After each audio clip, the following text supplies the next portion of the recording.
ഇത് എന്റെ നാട്ടിൽ കട്ടങ്ങി എന്ന് പറയാൻ ചുരക്ക. ഇതും പിന്നെ ഉണക്കച്ചെമ്മീനും ഇത് ഞാൻ വറുത്ത് കഴുകി വെച്ചിരിക്കുന്നു. ഉണക്കച്ചെമ്മീനും വൻപയർ ഞാൻ തലേ ദിവസം വെച്ച് വെള്ളത്തിയിട്ട് രാവിലെ വേവിച്ച് വെച്ചിരിക്കുന്നു. ഈ വൻപയറും ഈ വേറൊരു സൈസ് ഒരു കൂട്ടാൻ വെക്കുന്നത് നല്ല അടിപൊളി ടേസ്റ്റ് ഉള്ള ഒരു കൂട്ടാനാണ്. അപ്പൊ ഞാൻ വെക്കുന്നത് തേങ്ങ ചിരകി വെച്ചിട്ടുണ്ട്.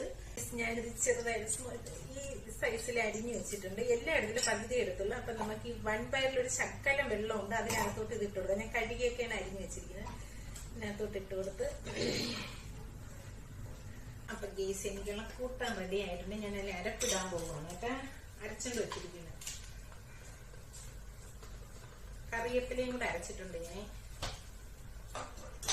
അരപ്പിന്റെ പച്ച മണമൊന്നും മാറിയിട്ട് നമുക്കിത് ഇളക്കി എടുക്കാം. ഓക്കെ. അപ്പൊ ഗേസ് എന്റെ ഉണക്കച്ചെമ്മീനും ചൊരക്കയും വൻപയറും കൂടെ ഉള്ള തോര റെഡി.